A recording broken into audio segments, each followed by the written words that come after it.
Good afternoon. I want to call this hearing to order, and I want to welcome our witnesses. Glenn Tiffert, Glenn, distinguished research fellow at the Hoover Institute. Sarah Cook, senior advisor for China, Hong Kong, and Taiwan at Freedom House. And Adam Kohler, who is president of Pamier Consulting and former assistant director of FBI's counterintelligence division. Alan, I think this is the first time you have appeared before the committee in not in an FBI standpoint, but we welcome all, but a particular welcome back for Alan. Let me also say, while I'm grateful for Senator Heinrich being here on time and Senator King almost on time, as usual, we're doing, when it is open hearing, we go by seniority, so if Ron Wyden slides in a couple of minutes before, don't take it out on me personally.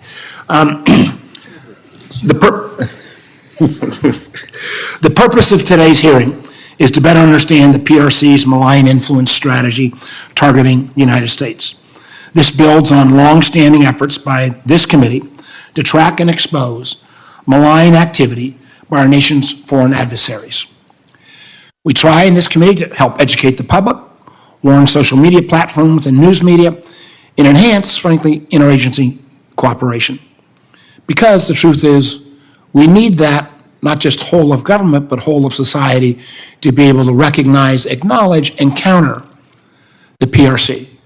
The PRC's influence efforts are so widespread. This hearing will focus on two important vectors. One, the PRC's efforts to influence U.S. policy, particularly by targeting local and state levels, something that Senator Rubio was probably the first member on the committee to bring to our attention. The second is the PRC's tactics to shape U.S. political discourse and the media environment in their favor. In addition, the witnesses will discuss an area of increasing concern, what the U.S. government refers to as transnational repression, how the PRC is targeting U.S. nationals whom they perceive to be threatening to their narrative or to their interests. While the PRC has engaged in global influence operations for years, they have supercharged their efforts recently at the state and local level, using foreign investment and business opportunities as points of leverage to impact U.S. political process and to reduce the United States' criticism of China. And again, when I say China, my beef is with the PRC and Xi Jinping and their authoritarian leadership, but it's not with the Chinese people. Confronting this behavior is especially challenging because frequently, some of these activities don't fall into a classic illegal category. Lobbying, people-to-people exchanges, overt propaganda, trade deals, all governments engage in these activities. But what makes this different is, frankly, the scale of their efforts and the resources, methods, and organization they employ to advance these objectives, and the frequent obfuscation that occurs that covers the links between these efforts and the PRC's intelligence agencies. In both its influence and coercion activities, the PRC has focused attention on those it perceives who shape U.S. policy.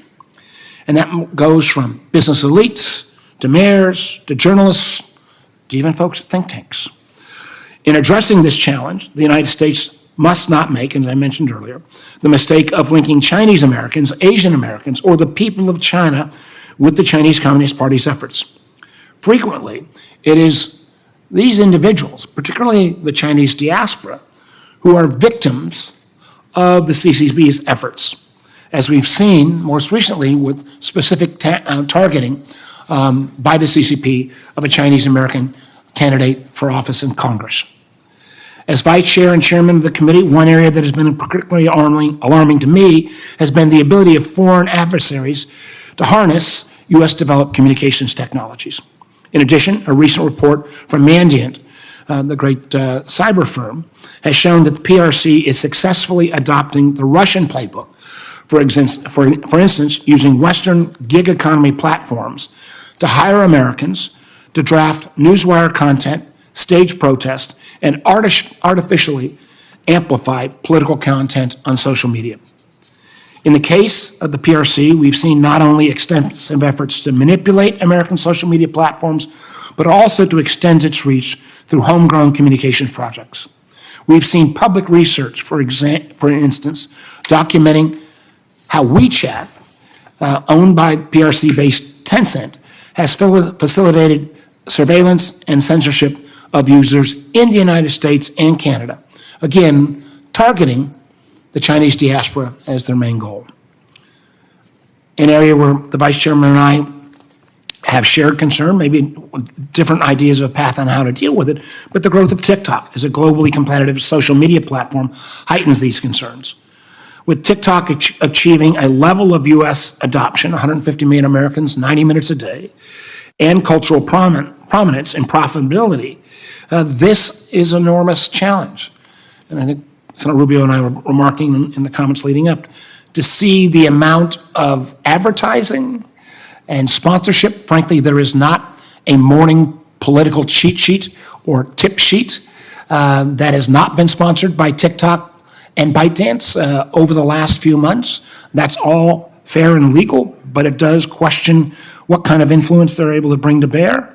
On top of that, we recently saw reports that even TikTok employees are starting to leave in droves as more and more people from their parent ByteDance come down into the TikTok operation, I believe, to try to further some of the CCP's goals. Again, much to the complete difference of what was the TikTok, Mr. Show's presentation when he talked before the House in terms of trying to deny that linkage between ByteDance and TikTok. And again, I point to a recent Wall Street Journal article that points some of this out.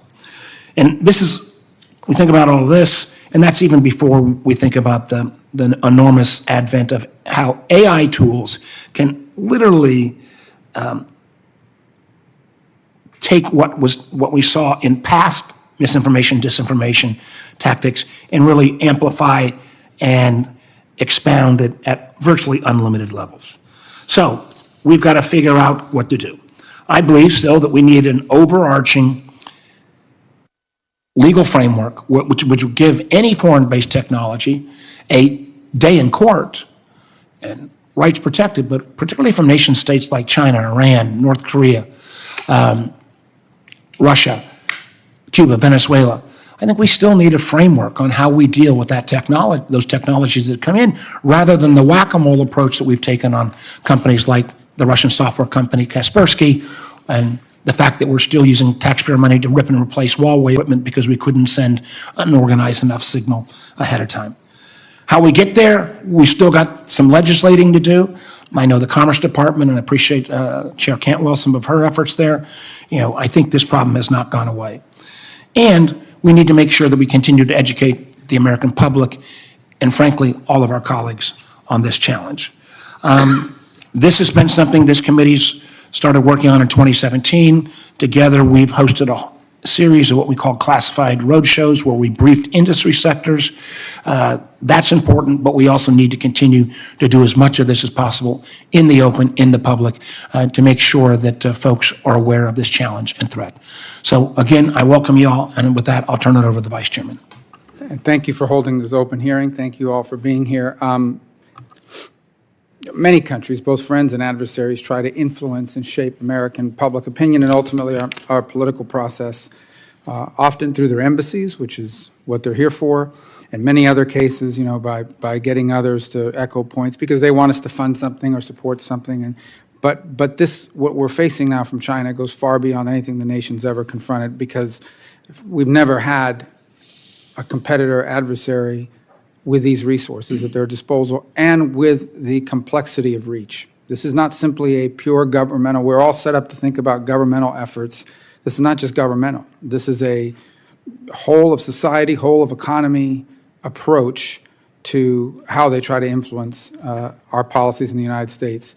Simply put, I think it's first important to define what it is we're talking about. We are not traditional espionage from China happening at an extraordinary rate, both against our government and against our private sector. And that's not what we're here to talk about today, although we acknowledge it exists at levels that are equally disturbing. What we're talking about here is the effort of the Chinese Communist Party to basically subdue us without fighting, to get us to a point where we are doing the things they want us to do because it's coming from within.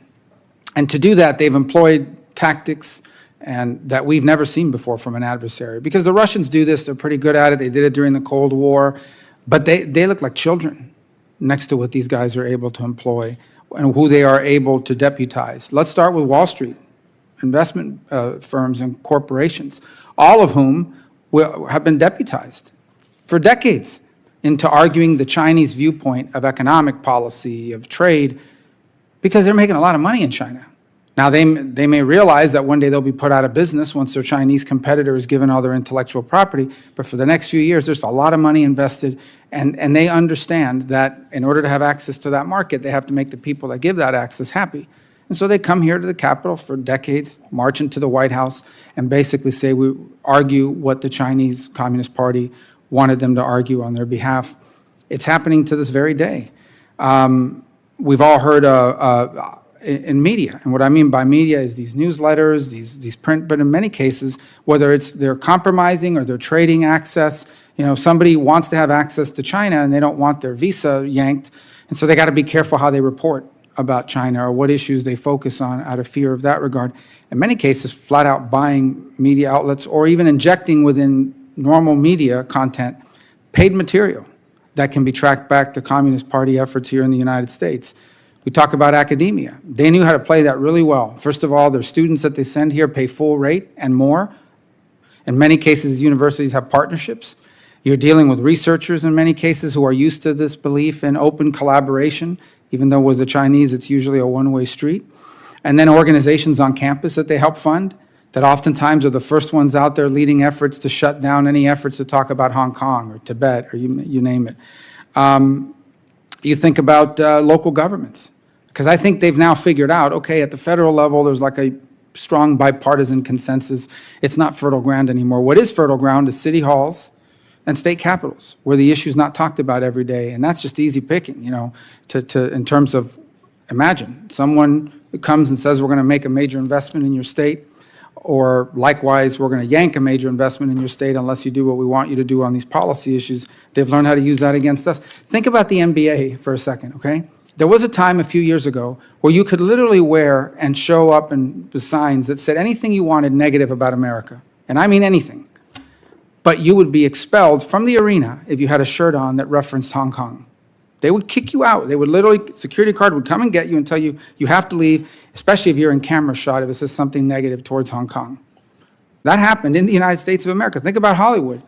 You will not find a major motion picture studio in America that will produce a film that has a Chinese government villain or even a Chinese villain. Why? Because the movie won't be distributed over there. And that's a big market for movies.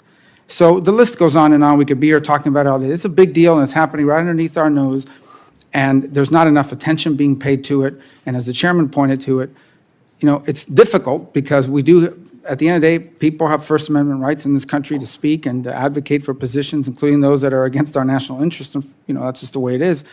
But this is a dedicated effort that at a minimum, the light has to come on so people can see these roaches, so people can see what's happening, what's really happening here right underneath our nose, and the impact that that has on our potentially on our society and on our willingness in the future to act. I'll close with this. Everybody worries about Taiwan, and rightfully so. There's a lot of reasons. We're not going to get into all that today as to why we should be worried, but in particular what it can mean, not just to the world order and how people view our country, but to our national security. But envision a time, if there's enough legwork they put into it, this is the narrative they're creating and they're setting up, and they're using it at our schools and our broad society, and that is that when the day comes that there is a Taiwan conflict, the first thing some people are going to ask is, why should Americans die defending some small island halfway around the world, just off the coast of China? I get it, it's bad, we should condemn it, but should we really go fight for that? Is it worth the sacrifice, both treasure and blood, to do it? That's the narrative they're already setting the groundwork for. And they're not doing it among the people sitting up here. They're doing it among the people that one day will be sitting up here, or the people that will one day be working for us, and the people that will be writing about it, the experts that will be commenting on it.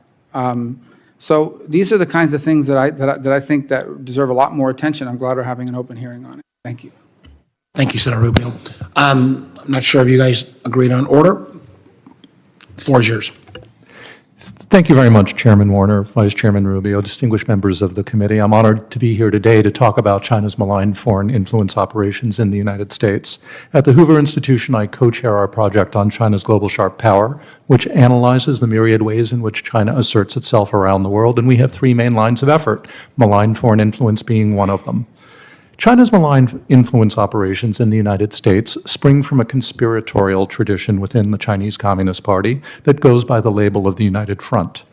Within China, the United Front seeks to mobilize, infiltrate, co-opt, or neutralize every individual or organization in society of any significance, so that they either contribute to the party's goals or are eliminated as a potential source of opposition or a threat. The party recognizes no autonomous zone of civil society. In principle, it reserves the right to supervise and control everything, and under Xi Jinping, it is exercising that right ever more intrusively.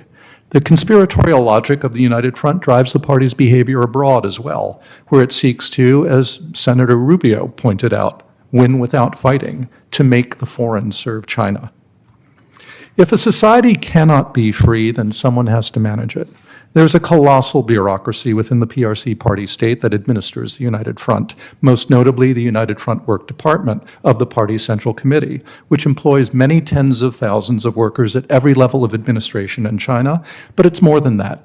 Every CCP member is obliged to promote the United Front, and other organs of the party and state play important roles in advancing the United Front's goals, particularly the party's propaganda department, which supervises PRC traditional and online media and pushes online disinformation into our spaces, the Ministry of State Security, which is China's principal foreign intelligence agency, and the party's international liaison department, which cultivates relationships with foreign political parties and leaders at the national and subnational levels, especially rising political stars from around the world. These organs act directly, but they also act indirectly through a web of thousands of non-governmental organizations that operate in academic, charitable, commercial, cultural, ethnic, and religious affairs, many of which engage in work with foreign partners who have international footprints and are obliged to carry out party agendas within their spheres of work. The United Front provides a cover for espionage, transnational repression, and even abductions abroad. And we have, fortunately, law enforcement tools for dealing with those.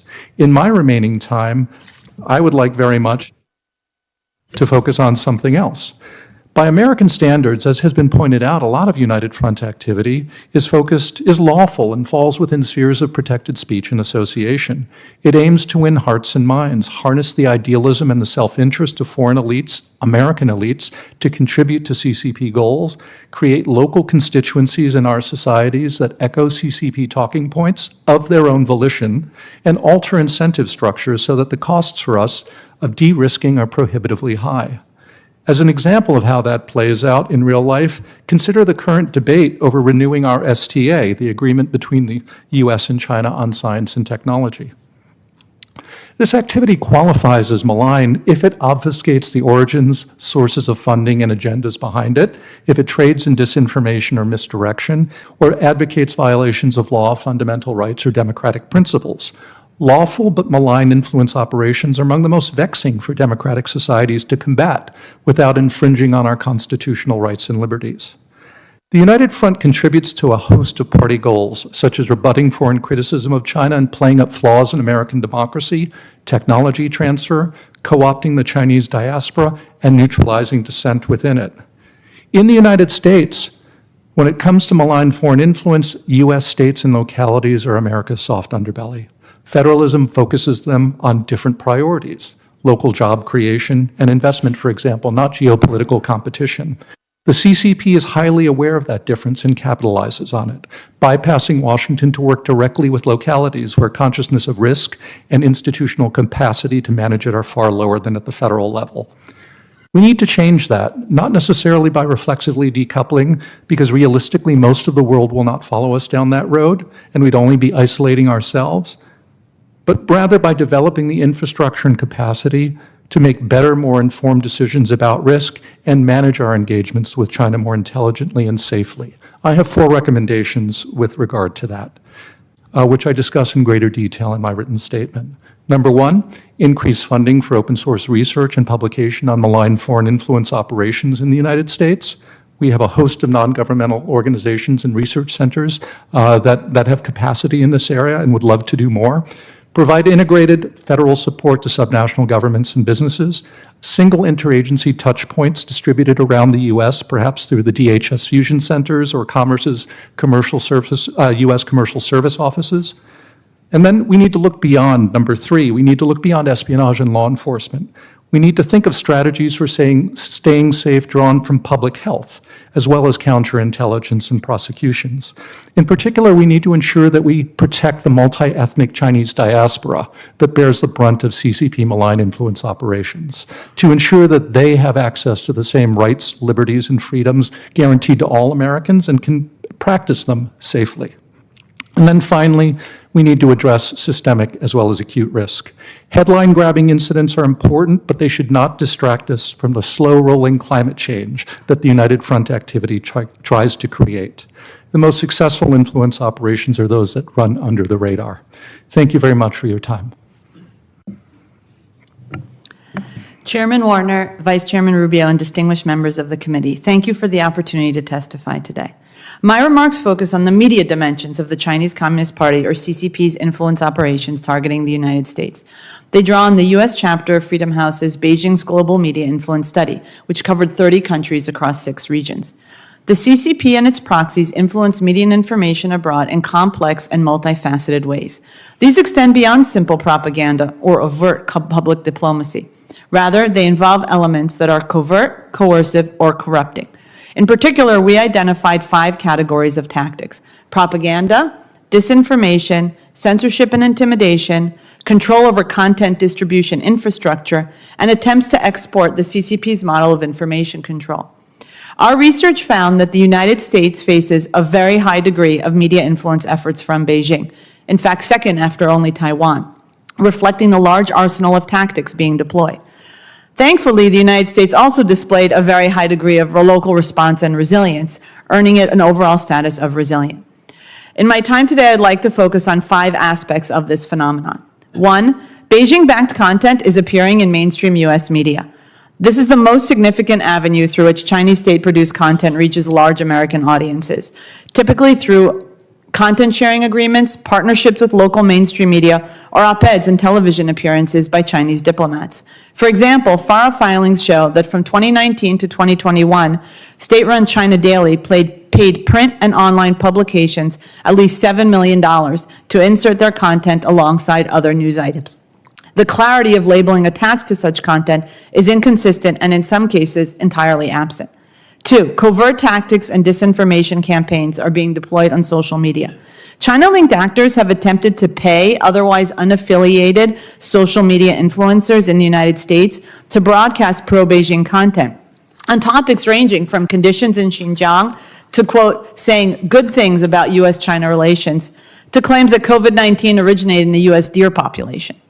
Moreover, coordinated disinformation campaigns linked to China and targeting U.S. audiences are becoming more frequent and sophisticated.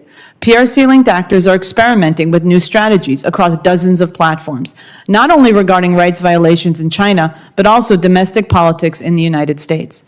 New tactics include use of generative artificial intelligence to create images of fake news anchors, recruiting unwitting Americans to produce content, and deploying multiple layers of content laundering to obscure the CCP-linked origins. Evidence suggests these campaigns are increasing in reach, engagement, and effectiveness in some cases. 3, the use of coercive tactics is growing. Since 2019, Chinese officials and other pro-Beijing actors have aggressively restricted foreign correspondents in China, retaliated against families of U.S.-based journalists, and launched intrusive cyber attacks against major news outlets. Pro-CCP trolls have viciously attacked ethnic Chinese journalists working for U.S. media, especially women. More indirectly, there have been isolated instances of corporate pressure on journalists that induce censorship coming from executives, as media companies fear that certain reporting could damage their ability to reach audiences in China. 4, CCP proxies are attempting to co-opt U.S. elites to spread Beijing's messages. One especially active proxy is the innocuously named China-U.S. Exchange Foundation, or CUSEF. QCEF is widely viewed as belonging to the CCP's United Front work targeting the United States. It has taken at least 127 U.S. journalists from 40 outlets to China since 2009. Another QCEF-funded initiative since 2017 has targeted, quote, key opinion leaders in African American communities. Pro-Beijing narratives also enter the U.S. media landscape through friendly local commentators, politicians, and former officials, especially at the subnational level. In some cases, also in collaboration with QCEF or with its funding. And 5, Beijing's influence over Chinese diaspora media is greater than many appreciate. This is especially true in the television sector and via the WeChat app owned by Chinese tech giant Tencent. WeChat is used by millions of Americans to maintain contact with people in China. Yet clear evidence exists of Beijing-aligned censorship or surveillance of these users. American news outlets and civic groups critical of the CCP, such as Radio Free Asia or Freedom House for that matter, are excluded from opening official accounts to reach WeChat audiences with their content in Chinese. Some Chinese Americans, both political dissidents and average users, have been censored for sharing content that is critical of the CCP. To conclude, the CCP's activities to influence U.S. media are likely to increase in the coming years, including in the form of social media manipulation campaigns surrounding the 2024 elections. The good news is that momentum is on democracy's side, but there is still much work to be done. Thank you. Chairman Warner, Vice Chair Rubio, and members of the committee, thank you for inviting me to testify today to discuss the malign foreign influence and transnational repression of the People's Republic of China. I appeared before this committee many times when I was an executive in the FBI, and I always have respected your efforts to both enlighten the American people and arm the government and private sector with the information and tools they need to make the sound decisions and protect their most valuable assets, ideas, and people. That was a priority for me as well when I worked at the FBI, and now providing clarity and confidence to American businesses is a critical goal in my new role at Premier.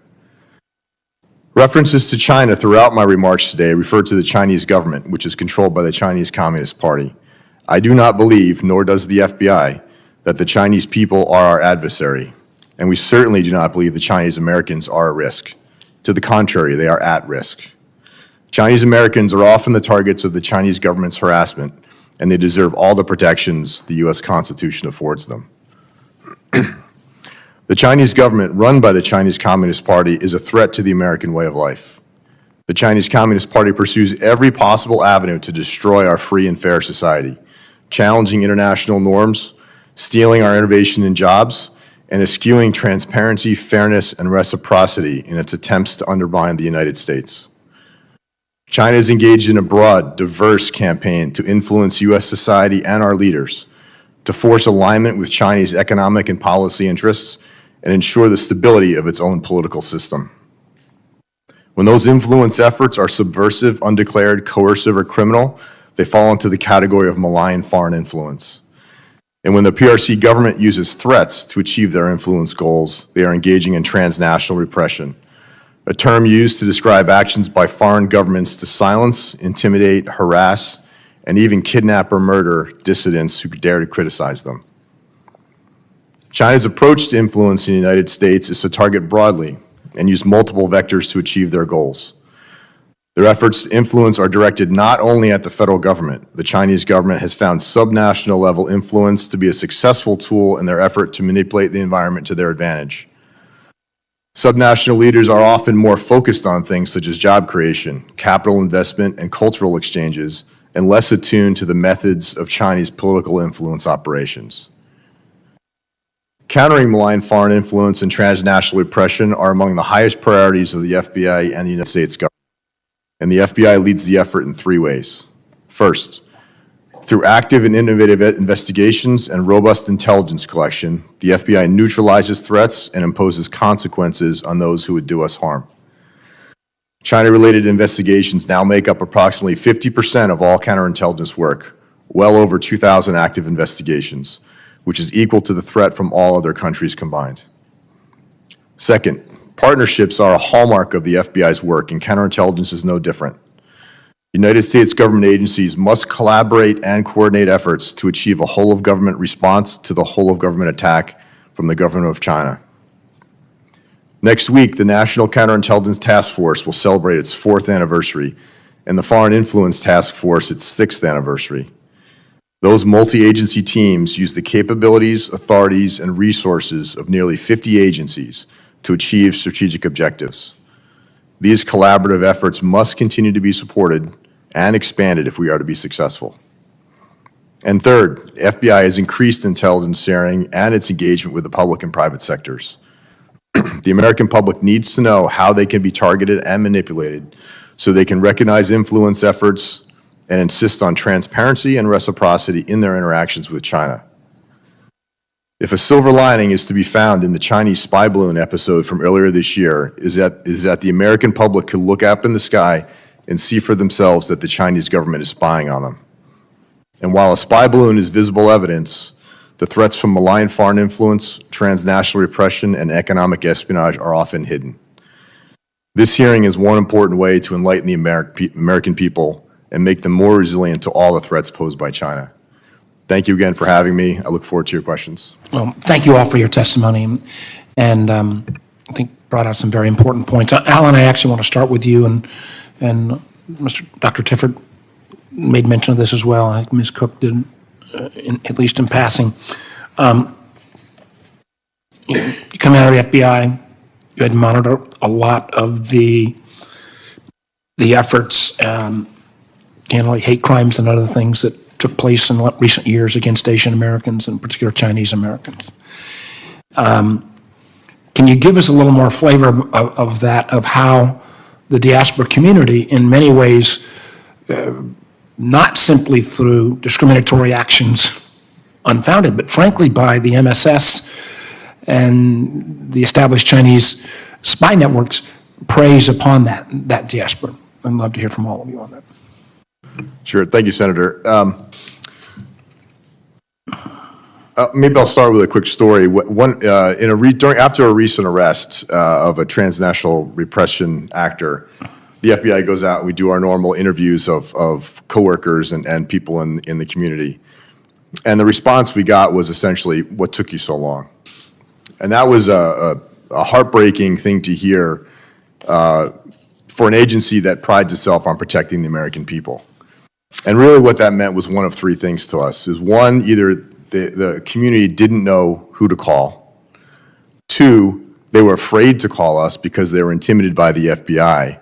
Or three, they were intimidated by what the Chinese government's reaction would be.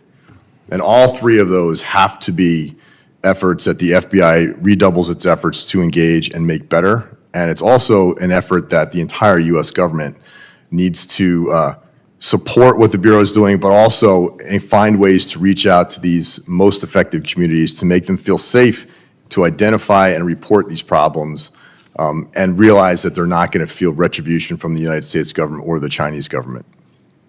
Want to add to that? Right. Let me begin my answer with that, talking about U.S. campuses, universities in particular. Protecting ethnic Chinese students of all origins, not just those from China, but from the Chinese diaspora around the world who happen to be on our campuses, is critical to allowing us to deliver exactly the same education that we aspire to deliver to American students, to everyone. There's an incident from 2019 that comes to mind. You'll recall at this moment in time, many American hotel chains and airlines were under pressure from the Chinese government to remove Taiwan's designation as a country from their websites and to refer to it as a territory of China. This played out on U.S. campuses where offices of international students would often break down the number of international students that were present on their campuses from countries around the world by jurisdiction. And at one campus I have in mind, Taiwan was listed as a country along with China. There was an organized effort by Chinese students on that campus from the PRC to petition that university to remove Taiwan's designation as a country and to list it under China. Taiwanese students on campus did not share that perspective, and within Chinese language private social media channels, an extremely vituperative and unpleasant situation unfolded in which Taiwanese students on campus felt threatened and unsafe. This was raised with local university administration, who, because their due process procedures on campus required an open hearing in which the Taiwanese students would have confronted the PRC students implicated with saying some extremely threatening things to them, they felt they couldn't do that and pursue it, and so the matter was dropped. They didn't have the cover necessary. So that's one instance in which Taiwanese students felt marginalized and threatened by PRC students over the larger political environment. Same thing affects disruptions in the classroom, but within the Chinese diaspora, especially in the business community, the effect of United Front activity is felt acutely in that firms, business people who are pro-CCP are rewarded with business. If you run a newspaper, for example, and Chinese language media in the United States has felt this acutely, expressing positions that vary in any way from the PRC's talking points, you'll get punishment. Your advertisers will dry up. You'll lose business opportunities in China. They use the economic lever as a form of social control. And this has changed the landscape of Chinese language media in the U.S. Do you want to add? Mike. One thing I would say is if you look at the different, really to the credit of the FBI's work, looking at these transnational oppression cases, you see the gamut of the parts of the diaspora community that are targeted. One will be about Hong Kong. One will be about practitioners of Falun Gong. Another will be the same person, and they're running on a police station that's affecting this group. Another is somebody who's a political dissident from, related to Tiananmen. Another is somebody trying to run as a candidate in Congress who's critical of the CCP. So I think there's diversity within the community, but there's also the broad targeting of all of these different parts, sometimes different parts of the Chinese apparatus. The other thing I would say is that a group of Chinese Americans got together and actually filed a lawsuit in California against Tencent regarding the WeChat app. And honestly, looking at the stories of the plaintiffs, it's just really heartbreaking because people's livelihoods were ruined. They would be using this app to have, a business, and people would come and they share some cartoon about Xi Jinping. And one of the things I'll just read briefly from that is that WeChat, that the people filing it talked about how WeChat users describe living in fear, that they or their loved ones will be punished for their postings critical of the party state, and who describe having to suppress the human urge to voice their thoughts and feelings to their social networks out of such fear, that is, to engage in extreme self-censorship. And I think Dr. Tiffert mentioned this in terms of how we really have so much to do to just allow Chinese Americans to be able to express themselves in Chinese in the United States and discuss. Some of the people were censored talking about Asian American issues with other Chinese Americans, but ended up getting shadow banned by WeChat. And so I think, I'm sorry, I apologize. But I do think, the stories and the extensiveness of which the diaspora community, not only in the United States, but around the world, follows WeChat. And sometimes any occasion where we don't make clear our differences with the CCP and Xi Jinping, plays out manyfold. Senator Rubio. Well, there is a lot to cover. I'm sure my colleagues will cover. One of the ones I wanted to focus on, which I think has been reported on, but I want to bring it all together, is you go back, February of 2020, an individual was charged with acting as an agent of the Chinese government. They worked with a private investigator and local law enforcement to target an individual to forcibly repatriate individuals to China, basically go to them and say, we know who you are, we know your family is in China, you need to come back with us or they're going to pay the price. Then in April 23, individuals connected to Chinese intelligence, Chinese efforts, were harassing Chinese nationals in the U.S. They used fake social media accounts to harass and intimidate dissidents. In another similar case, 2 were charged with opening and operating an illegal overseas police station, basically, in order to monitor and intimidate dissidents and those people who were critical of the government, the Communist Party of China. In May of 23, the FBI arrested a man for acting as an agent because between 2018 and 2022, he provided Chinese intelligence officials with information on Boston area individuals and organizations that included photographs of and information about these folks and so forth. From all this, and these are the ones we know of, there's obviously ongoing investigations and the ones we still don't know about. It's fair to say that the Chinese Communist Party has an active effort inside of the United States to target and harass people to either silence them or to get them to go back to the country by using whatever leverage they can, including threatening their families back in China. That's happening in the United States. It's not happening in Australia or Canada. We're talking about here. That's correct? Senator, yes, you just read off many of the recent examples of transnational repression activity that the FBI has investigated in the last 3 or 4 years. So then let's pivot now to the business community, how the tactics they use there. So I'm just going to go through a couple here. I mentioned the NBA one. Obviously, you know, this general manager for an NBA team put out a statement in support of Hong Kong. Chinese companies immediately suspended ties with the team, and the Chinese Basketball Association and the NBA's partnership, you know, terminated for a while. I'm sure that cost them a bunch of money, and they were upset about that. We have the Department of Justice charged the China-based Zoom executive because they were disrupting video meetings that were being hosted by users that were commemorating the '89 Tiananmen Square massacre. And this is the one I think is most interesting because it was out in the open. And in 2021, PRC officials told U.S. business leaders who had business interests in China to speak up and speak out and push the U.S. government to pursue a rational and pragmatic policy towards China. Interpretation there is push what China wants in our policy. But this is the line that really got me, adding, the business community cannot make a fortune in silence. So that's our business community. And then this is the one that I really want to ask you about because I don't think enough attention has been paid to it. This is the National Counterintelligence Security Center noted in their report. It states this, I'm just a quote, leaders at the U.S. state, at the state, local, tribal, and territorial levels risk being manipulated to support hidden PRC agendas. Without, you can cite a specific case, or perhaps you can describe a hypothetical that rings true. What does that mean? So people watching or who will watch this video clip will understand, because I think a lot of people on a city council somewhere are like, why do the Chinese are not going to be targeting me? But they do. Why and how?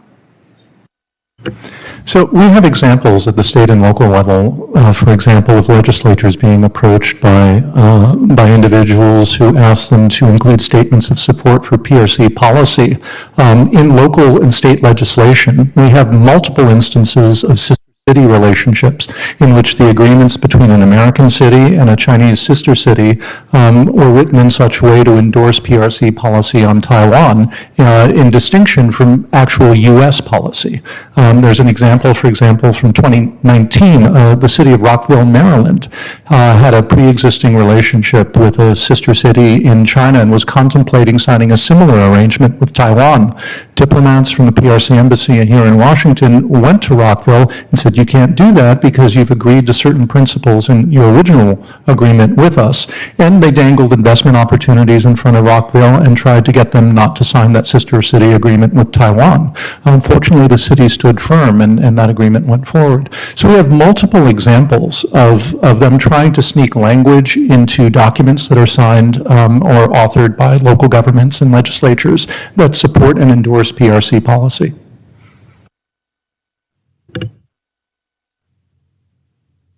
I spoke a little bit about CUSIP. Part of what happens is that the CCP works through multiple different levels of proxy. So I was going through FARA filings for some of our research, and you see this foundation that has this innocuous name, but actually has a bunch of people who are linked to the United Front and the former Hong Kong government heading it.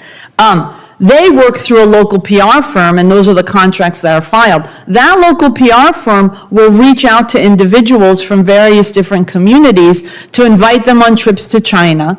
And so you're getting an invitation you don't necessarily, people might not necessarily think. And one of the ways they actually phrase the contract with this the goal of creating, building, enhancing, and retaining positive relationships with key opinion leaders. In this case, it was in African-American communities, students from underserved communities, and African-American media outlets. But they specifically say that the goal is to have those individuals formulate personalized perspectives that can be articulated as, quote, balanced opinions when presented with Sino-U.S. relationship issues. So you have a situation where there's this cultivation of relationships that people are non-experts and may, reasonably go on this type of trip. But really the purpose behind that is for them to come back and, as Senator Rubio said, to be articulating points of view regarding U.S.-China relations that align with the CCP's goals. Thank you, Chairman. The National Counterintelligence and Security Center noted that as part of PRC efforts focused on state and local governments, the PRC collects personal information about current officials to target them for future exploitation. Mr. Kohler, how broad are those kinds of efforts? And can you cite any specific examples of how the PRC is collecting and exploiting personal information of either state or local officials? Thank you, Senator. A couple examples I can give.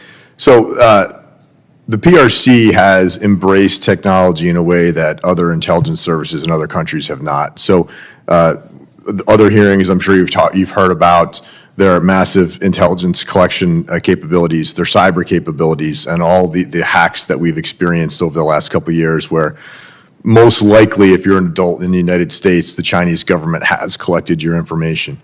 They can then use that information, overlay artificial intelligence on it, for example, and they can identify who your friends are, who your contacts are, who your business dealings are, and then they can exert pressure on those individuals to then try and influence you in a decision that you're making.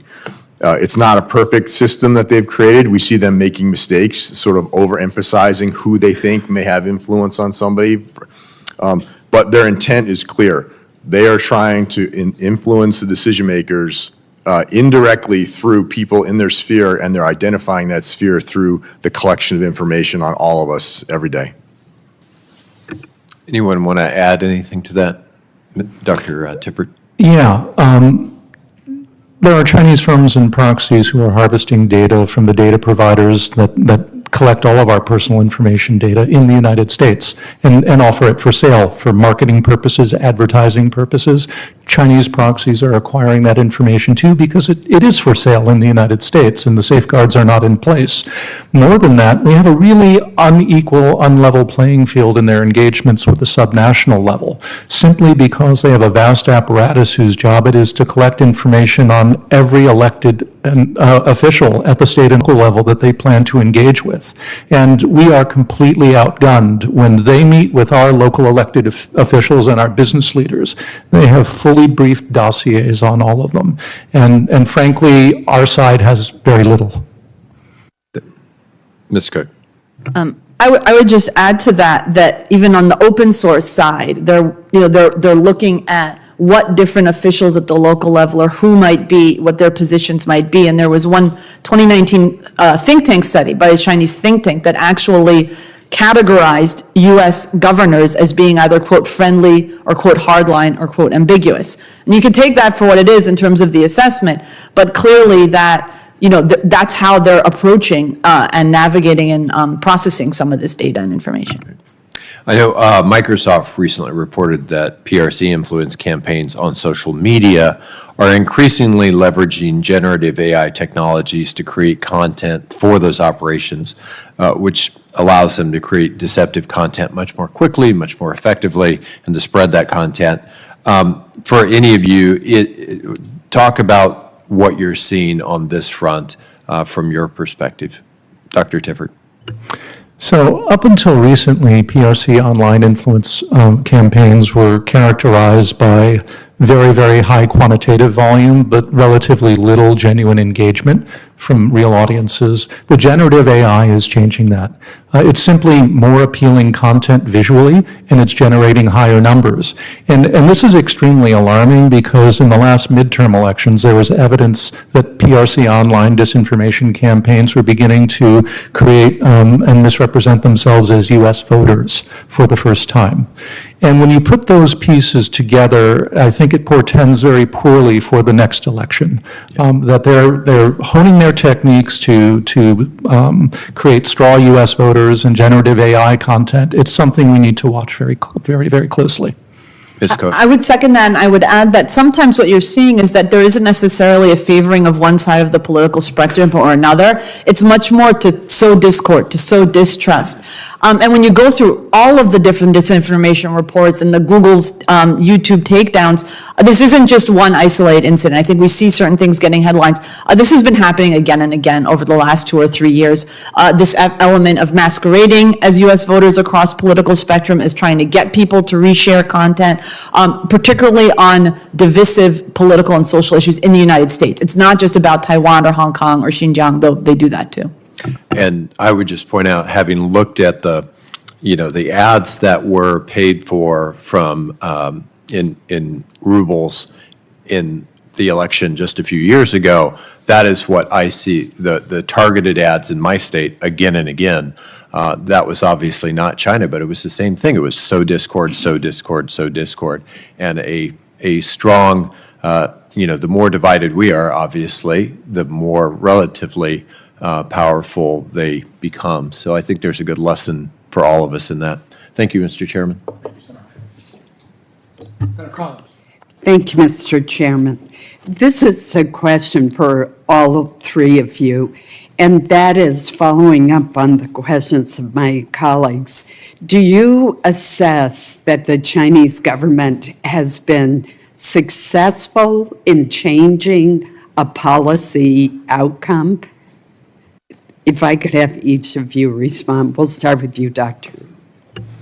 So I think if you approach that question from the perspective of, has it been successful at changing the incentive structures by which American actors operate in their calculations of self-interest, then I would say absolutely yes. Consider, for example, the rulemaking around the CHIPS and Science Act and the export restrictions with regard to semiconductors, and how American firms have lobbied very strongly to maintain market access to China because it's extremely important for them. China does not need to insert itself directly into those consultations because the American firms' interests themselves point in that direction. Likewise, I think the effort to harness local business associations to effect legislation before Congress on trade and human rights in 2019 that Senator Rubio alluded to, I think is also significant in that regard. Thank you. Ms. Cook.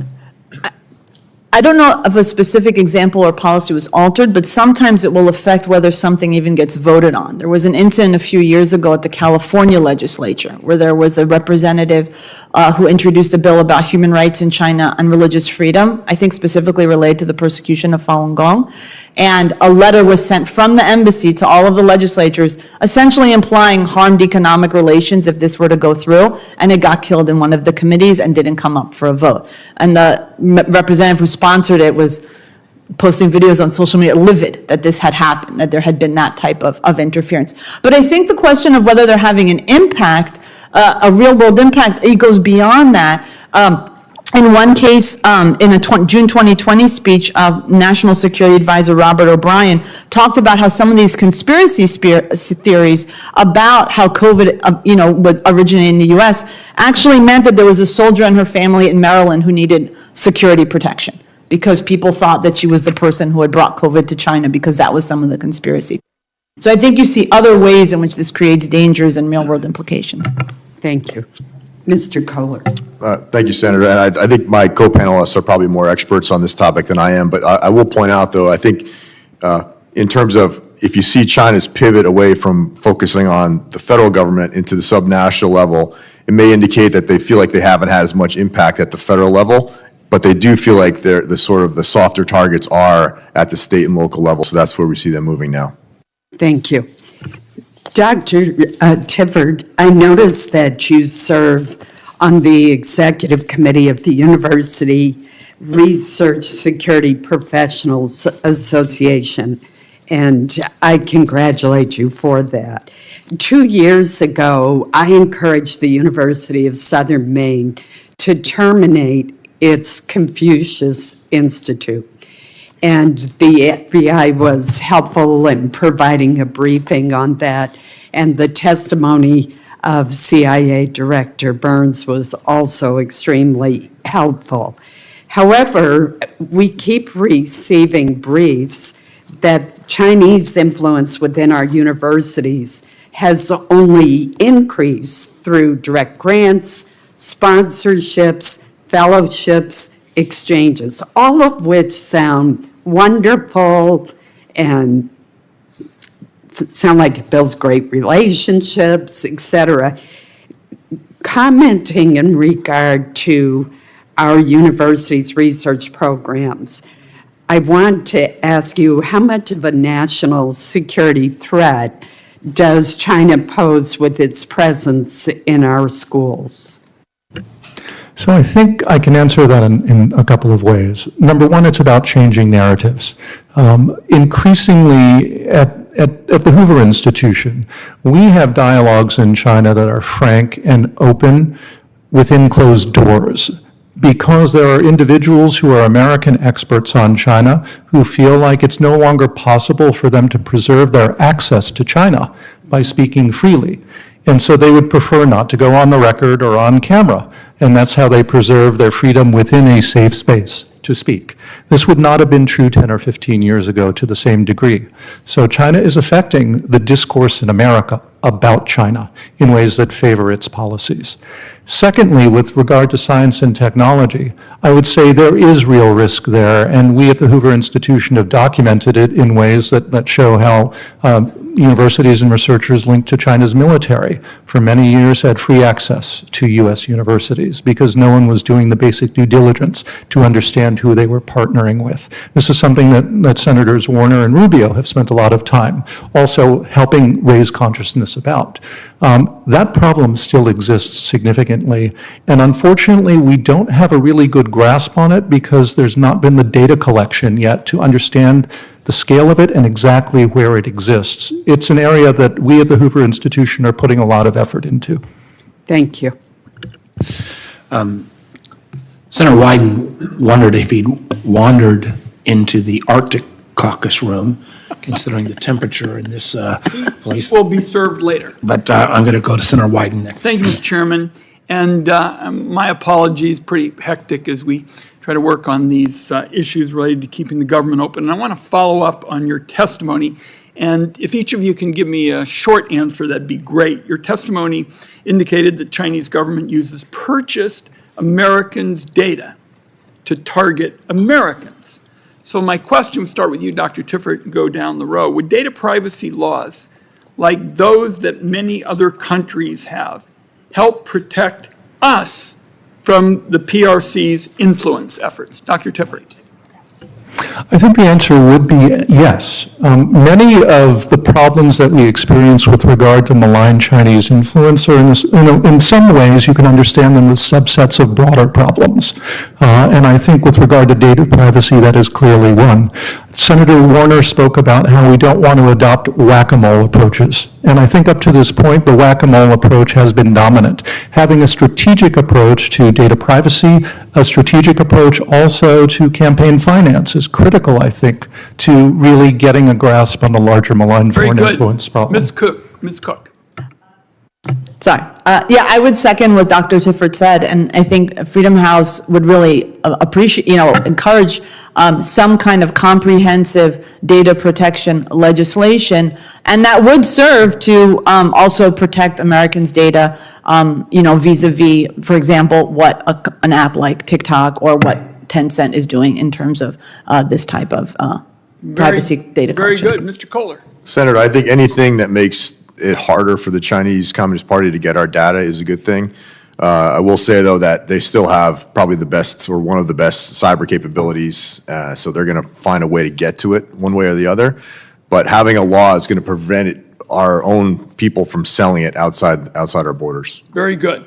Let me go to you, Ms. Cook, on the next issue with respect to what I consider, Senator Warner and I serve on the Senate Finance Committee, and I consider censorship, in effect, to be a trade barrier. And the same laws that crush free speech in China also prevent American companies from competing fairly there unless they censor themselves.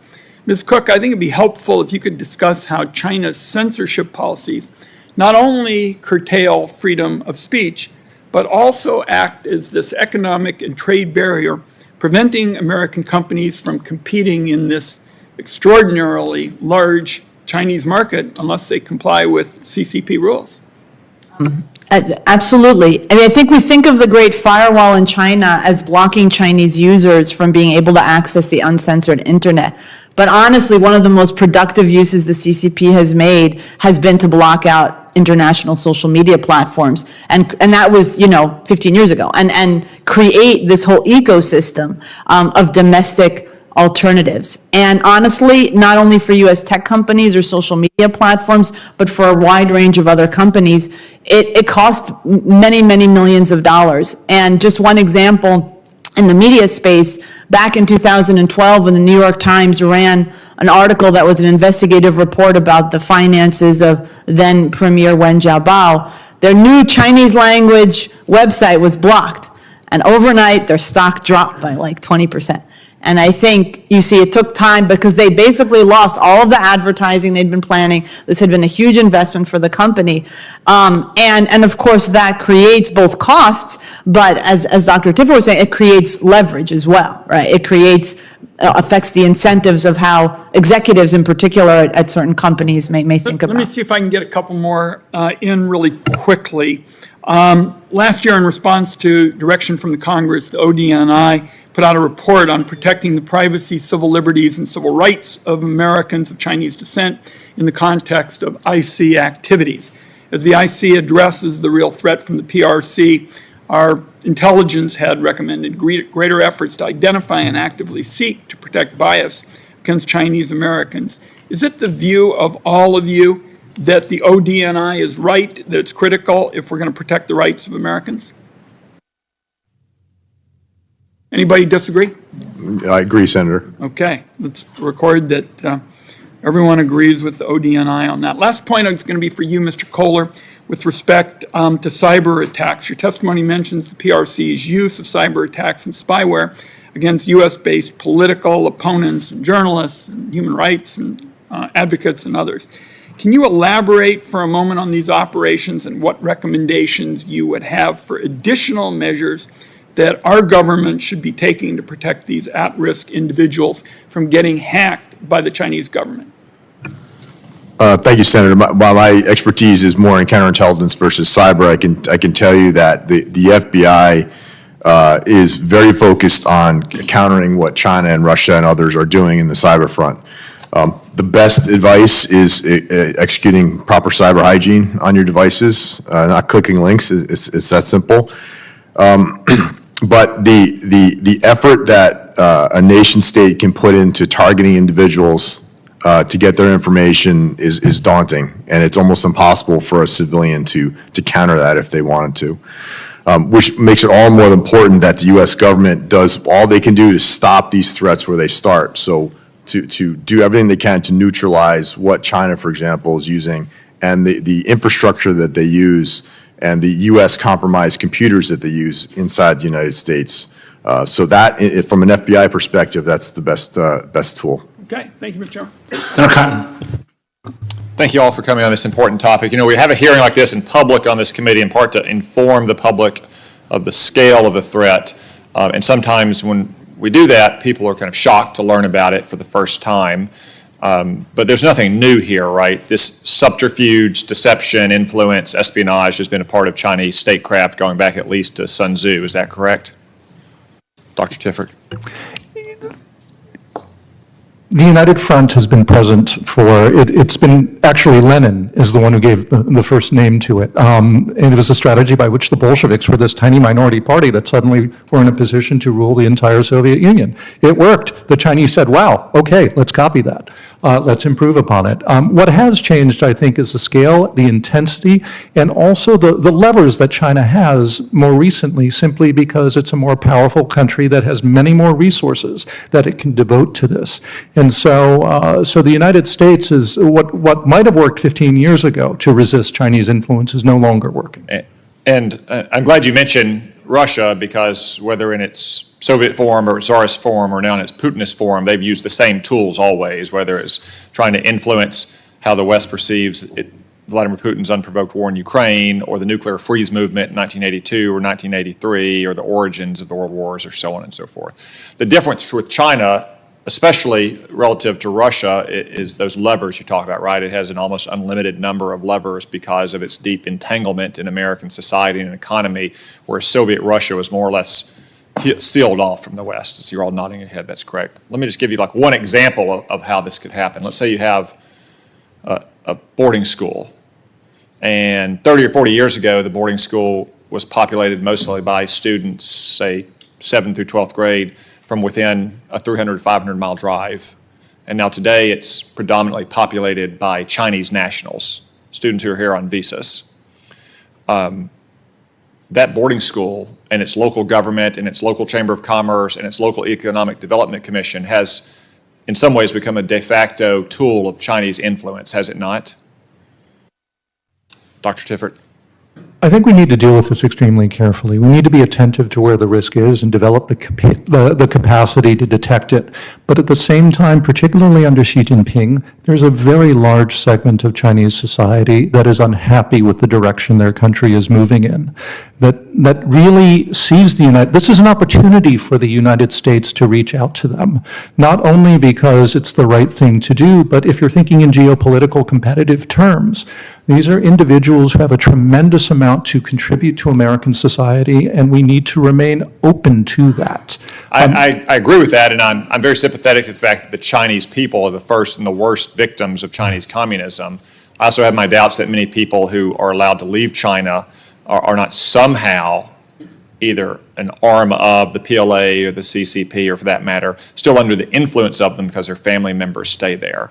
But it's one thing, to go back to my analogy, for that headmaster or the board or the local chamber of commerce to come up here and lobby Senator Collins, Senator Cotton, and Senator Cornyn on student visas, something that's directly influencing them.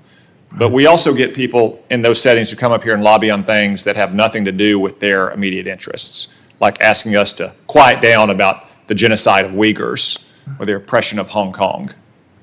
It's kind of like the example Senator Rubio raised, right, with Daryl Morey, the former GM of Houston Rockets. They weren't talking about market access for NBA television rights in China. They were talking about China's oppression of Hong Kong. So it's this secondary leverage that the Chinese Communist Party gets because of our economic entanglement. Ms. Cook, you're nodding your head vigorously. Yes, I mean, I think that's one side of it. I would just add to what Dr. Tiffert was saying is I think part of it is there's an opportunity, but there is just a changing circumstance where our schools, we haven't taken as much advantage of the fact that you have young Chinese people coming here. And I've had conversations with students, and we've had, that are very upset at the Chinese Communist Party, and in some cases have the family who have experienced persecution in China, and that's one reason why they wanted to come and flee it in the United States. And I think some of what happens at that local level is this lack of preparedness, both in terms of responding if you get a request, or how do you deal with this, now you're asked to do this geopolitical thing, but also how do we best prepare and protect and inform these Chinese students what are their rights under U.S. law when they're here. If they get a call from the consulate, who can they turn to if they're being intimidated or things like that? Because a lot of times they don't have that knowledge or resources as well. Well, and I just wanted to use that one example. There are many other examples, like it could be a small privately held manufacturer who gets a key input from China. It's one thing for someone like that to come lobby all of us or members of the House of Representatives on tariff rates and trying to get an exemption for their critical input from China. It's another thing for them to come up here and lobby us on the genocide of the Uyghurs or the persecution of Christians. My point is that there are almost innumerable points of leverage that China has created that we need to educate the public about, and when they come up here and act as de facto arms of the Chinese Communist Party. Senator King. Thank you, Mr. Chairman. We've spent practically all this hearing talking about the problem, and I'm interested in some of the solutions. I believe that one of the great failures of American policy, going back at least 3, maybe 4 administrations, is the lack of deterrence. We have been a free lunch for China in terms of cyber. The OPM hack, the egregious stealing of intellectual property, nothing ever happens as a result. Presidents talk about, we will respond in some way at some time of our choosing. It never happens. Dr. Tiffert, don't you think we need to develop a stronger deterrent declaratory policy that if you interfere in this country in illegal and malevolent ways, you're going to pay a price? I would agree with that, absolutely. And developing tools of economic statecraft, I think, is something we need to devote a significant attention to, because obviously we want tools that fall short of war. with regard to deterrence. So yes, I mean, for too long, we've indulged asymmetry throughout our relationship with China. Everything from journalist visas to students to the way businesses operate, who can do business in China. There's a fundamental mismatch between a closed society, a one-party dictatorship like China, and an open multi-party democracy like the United States. This is something that I think a lot of countries are waking up to around the world. If they want to compete, that's fine. We can compete. And I believe we can compete successfully, but if they are taking advantage of the openness of this society vis-a-vis the closed nature of their society, there should be some response. In 2016, the Russians were involved in our elections in a big way, as this committee knows. In 2018, not as much, because General Nakasone and the NSA took some active measures with regard to what was going on in Russia, and it appeared to have an effect. Another, to change the subject slightly, you mentioned FARA, the Foreign Agent Registration. Is that something that should be strengthened, particularly as it deals with state and local officials? Thoughts? I think there's a lot more in terms of the current, how FARA is worded, that could be enforced more as a transparency tool to uncover what's actually being done and how various CCP-linked actors are influencing or attempting to influence. As I had mentioned, that's where this comes Broaden out. the definition, because clearly they're using people that are. Yes, I think the tricky thing with FARA is that it's worded very vaguely, and there needs to be more of an update that perhaps focuses it more clearly on the type of foreign influence we're talking about, because right now it could be interpreted quite vaguely to be someone's grandmother in Canada. But I think being able to update it to better shed light on the modern forms that this type of influence takes. Also specifically take note of the efforts to influence state and local officials. Yes, but I think, To yes. just Congress or Well, that's already, when it comes to who's the foreign principal and who are some of the American proxies that are engaging in this when they're reaching out to local officials, those are some of the things that are already appearing, or local media already appear in the FARA filings, but there seems like there's probably a lot more going on that isn't being reported or enforced. So I would appreciate if members of the panel would give our committee suggestions for strengthening FARA, and it may be just greater enforcement, or it may be substantive content. Do we expect a higher level of intervention in the 2024 elections, Dr. Tiffert?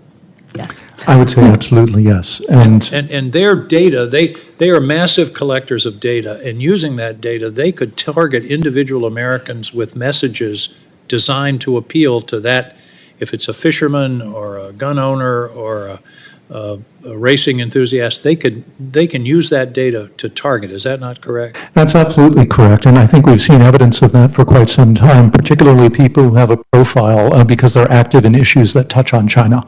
They've already reached out to them. They're already blanketing them with information, and they're reaching out to other groups too. There was a very interesting article that I think brought to light Code Pink in the United States and the very tight ties that the sources of funding that are connected to that organization have with China's propaganda apparatus. This was not always true, but China has pursued that. Well, another question, we talked about TikTok, which is a very widely used app. By the way, I'm not sure the Chinese fully control TikTok. I think cats control TikTok. And the internet. But is there any evidence, what a powerful ideological tool it can be to spread subtly or not so subtly the point of view of the Chinese Communist Party. Is there any evidence that it's being used in that way? There are two issues with TikTok: data mining and ideology or persuasion. Are they using TikTok in that way yet? Absolutely they are, and in fact you can see evidence of that with regard to amplification of narratives that coincide with China's interests with regard to the war in Ukraine. China, and this is relatively new, is taking talking points from Russian media and simply replicating them because they align with China's interests and trying to change the way we think about a potential engagement over Taiwan. I would say, I think in a lot of ways, WeChat is even as much of a vulnerability. And of course, it's tricky because this is particularly Chinese Americans using it.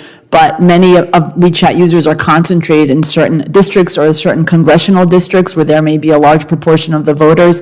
And we've seen in Canada already how the influence operation campaigns, including related to elections, have happened on WeChat. We've seen that in Australia. If I was the CCP, I honestly think targeting a campaign on WeChat would actually be lower hanging fruit than trying to, in a local race, than trying to use TikTok. So I just wanted to mention that. Right, I appreciate it, but I hope we can emphasize this principle of deterrence. That's been the fundamental policy of the United States in defense for 75 years, and we're not applying it in this case. Thank you, Mr. Chairman. Senator Cornyn. A few years ago, Senator Warner and Senator Richard Burr at the time and I were in Austin, Texas, and talking to a bunch of technology firms there about the counterintelligence issues relative to not just this CCP, but all other sorts of intelligence efforts targeting the United States. And I know we talked about the Cold War model, spy versus spy. But now it seems like there's no end to the creativity of the Chinese Communist Party when it comes to collecting information, whether it's coercing students who are studying here, the creation of Confucius Institutes, you name it. But I want to follow up on Senator King's questions about the Foreign Agent Registration Act. A few years ago when we passed a bill called JASTA, Justice Against Sponsors of Terrorism Act, I became aware of the fact that lobbyists hired by foreign countries don't necessarily have to register under FARA, the Foreign Agents Registration Act. That's, of course, designed to put everybody on notice that this is a person hired by a foreign country that then is lobbying the United States. Maybe not in the best interest of the American people, but at least we know who's paying the bills and who they're working for. But because of the commercial and lobbying loopholes in that, it became commonplace for people to lobby Congress, and members of Congress have no idea who they're actually working for. In the case of the JASTA legislation, which we literally passed over the president's veto, I even had a group of veterans show up in my office and claiming to be opposed to the legislation. They were essentially financed and misled in terms of what they were actually there to talk to, on whose behalf they were there, but to lobby against this bill by a foreign government. So it's just, it's insidious and it's pervasive and it seems like it's relentless. But I know, Ms. Cook, you mentioned the updating or a bill. We actually have a bill that I'd invite you to take a look at. We'll share with you, called the Paid Off Act, which several of my colleagues, including Vice Chairman Rubio, Senator Grassley, and others, have been trying to get passed for some time now. But we'd invite you to work with us to see if we're getting this right. We know that, again, these our adversaries can be very creative and relentless, and certainly willing to use any tool in the toolbox to try to get access to us and to lobby in favor of laws or against laws that they deem to be against their interest. But Mr. Culler, you're a veteran of the FBI. Have you come across instances where foreign governments have hired lobbyists here in Washington, D.C. to come here and lobby for or against laws where, without disclosing the fact that they were actually working for a foreign government? Senator, thank you for the question, and Senator King as well on the question about FARA. Absolutely, Senator. There's a concern that the Lobbying Disclosure Act is a loophole that allows some to influence members of Congress and others and hide the hand of a foreign government. For example, companies may come and lobby you, but they may have a Chinese Communist Party cell in their Chinese parent company, or maybe even in their United States-based subsidiary. And they don't have to disclose that to you because they're coming in as lobbyists, and they don't have to register as agents of a foreign power because they're not necessarily representing a foreign government. One additional statute I'll recommend is, two other points, is the 951 charge, acting as an unregistered agent, which is more of a criminal charge that does come with significant penalties for folks to do if they conduct illegal activity against the United States. And then I'd be remiss if I didn't take this opportunity, Senator, to talk about the need for a transnational repression law in the United States. There is activity that China is doing right now that we, the FBI, I keep saying we, I'm retired, but the FBI cannot prosecute because it is just not illegal. And three aspects of that law that I think would be important is, one is enhanced penalties for people doing criminal acts on behalf of foreign nations. Two is making illegal certain of those behaviors. For example, it's not illegal right now for a private investigator or anybody to do a surveillance of a U.S. person on behalf of a foreign country. In some states, you can even put a tracking device on somebody's car on behalf of China, and it's not illegal. We need to fix that part of it. And then lastly, sanctions would be a great aspect of that law. We need to inflict some of the consequences on the Chinese officials that are actually directing and controlling these operations. We can only do that through our sanctions. And so TNR law, my recommendation would include those three aspects. Thank you. It did seem when you mentioned the fact that lobbyists were not necessarily always fully forthcoming on who they're working for. I kind of thought back to Casablanca when there was a charge of gambling in the casino. You have to be of a certain age frame. Luckily, Angus laughed at that. Kirsten, my apologies since we're doing this by seniority. Michael, Senator Bennett. I apologize. It's okay, you've gazumped me twice today. That, Go. if the senator from New York is the only person who'd go ahead of me, I'd be happy to yield. I'm Mr. Chairman. yielding to my senior senator, No, Senator no. Bennett. Just go ahead. Okay, Go ahead. I'll go ahead. I don't even know what movie you're talking about. No, I'm just kidding. I know. I grew up watching it too. Ms. Cook, thank you very much for your testimony. Everybody else's. You know, when the Maui wildfires killed almost 100 people and destroyed thousands of homes and buildings, we saw Chinese operatives, probably run by Beijing, we don't know, spread lies across the internet claiming that the fires resulted from a secret, quote, weather weapon being tested by U.S. intelligence agencies and our military. This wasn't a, mistake. It wasn't some random thing happening on the internet. This was an act of sabotage, at least, or sabotage on behalf of Beijing. We saw these posts accompanied by AI-generated photographs proliferate on a variety of social media sites, including Facebook, Pinterest, Tumblr, Reddit, and TikTok, in over 30 different languages. And there's been a lot of discussion. I heard some today here about lobbyists and then some talk about TikTok.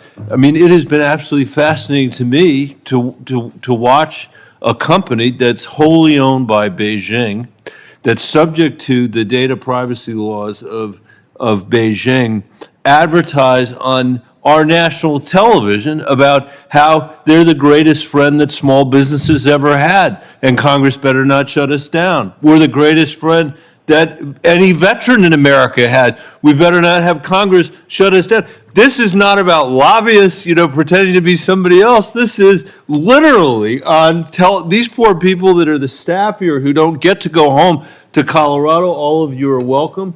Over the weekend, they're stuck here instead. They have to watch an endless loop of TikTok telling everybody who's watching it in Colorado, in Washington, how great they are for small business, how great they are for our military community to drive economic growth, job creation.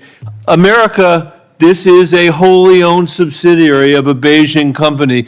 They are saying they, quote unquote, spark good. I don't have any idea what that means, but that's their tagline. And, I'm worried about the fact that, and I think others here are as well, that there are 150 million monthly American users on this platform, most of whom have no idea that it's owned by Beijing, that kids are spending in our country, I say this as a former heartbroken school superintendent, 90 minutes a day, more than 3 weeks a year on this platform, just this one platform that's owned by Beijing, that's running all this false advertising, about how great they are for America. That's an amazing position, by the way, we're in, Mr. Chairman. I mean, just imagine the world of AI where we're dealing with fake you and fake me, and we've got ads coming in. This is stuff that could end our democracy, and certainly stuff that is undermining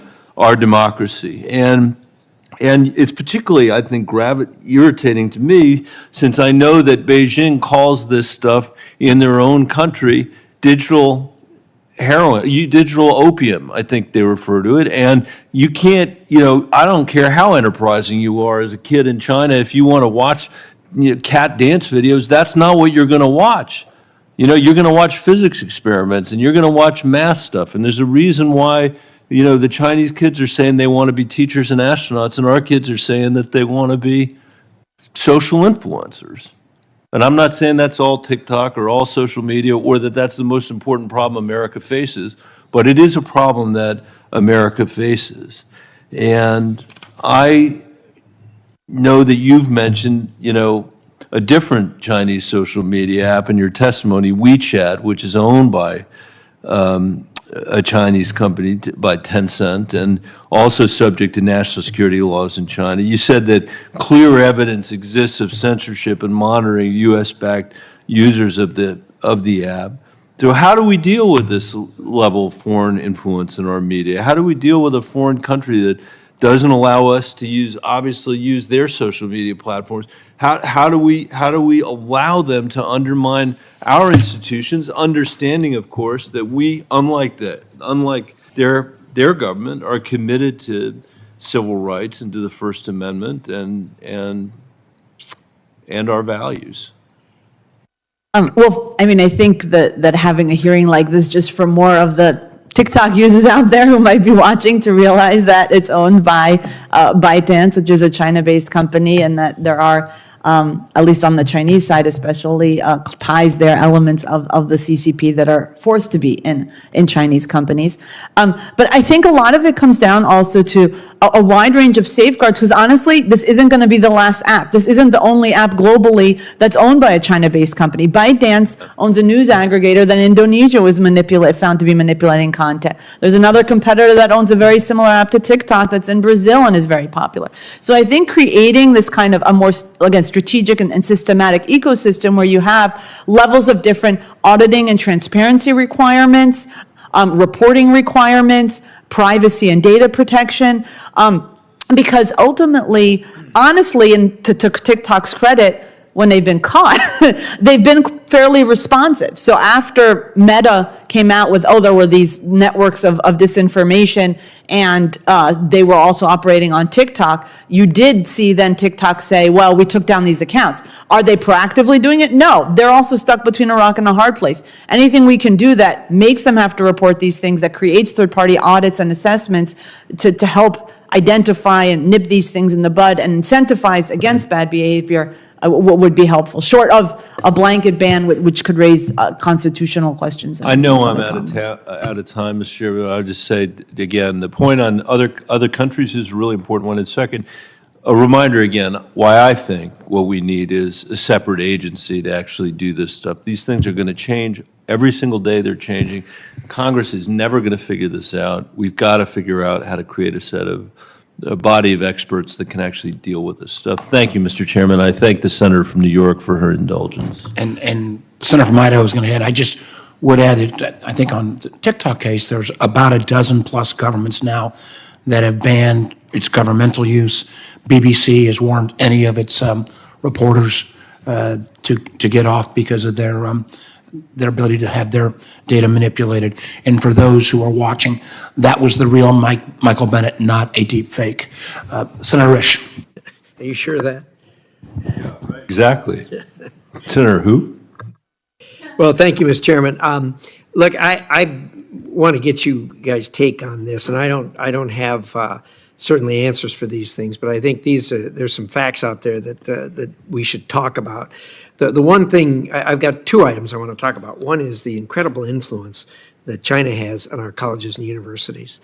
I think most Americans have no idea that there are hundreds of thousands of Chinese nationals studying at U.S. universities. We have about 12,000 studying in China, where there's 1.5 billion people. So, and the amount of money that flows into those colleges and universities from China, whether it's as tuition for the students or contracts or just plain donations, is absolutely staggering to me. And we've tried on the Foreign Relations Committee, we've actually tried to do some things with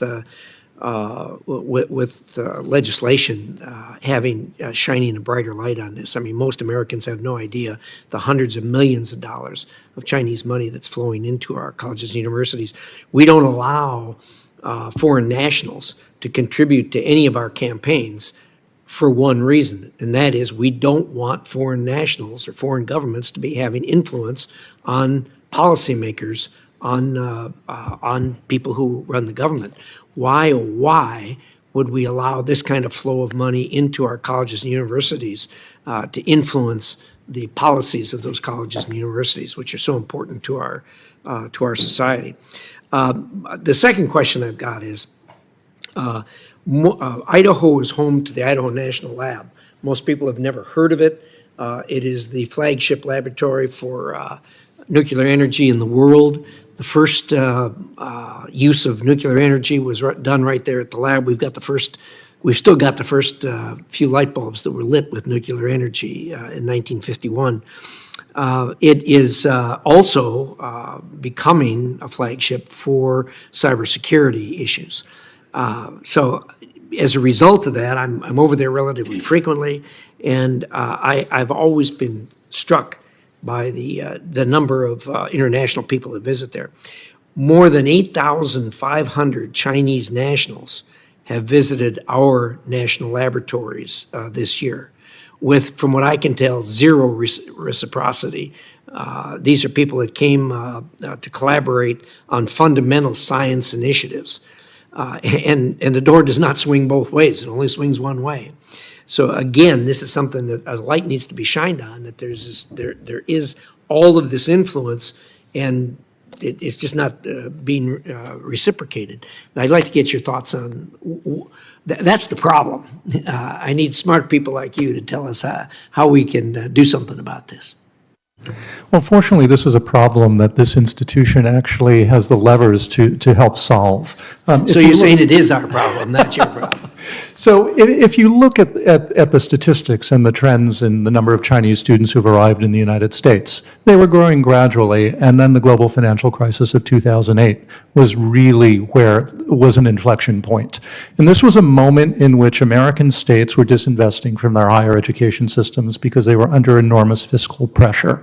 And for a number of years, the money simply dried up in our state university systems, and they turned to whoever was writing checks, and China stepped into that gap. Tuition rates went way up. Chinese are paying full freight. They're paying out-of-state tuition. So it was a very easy source of money and incredible talent to draw upon. So that was a moment, I think, that really changed the narrative there.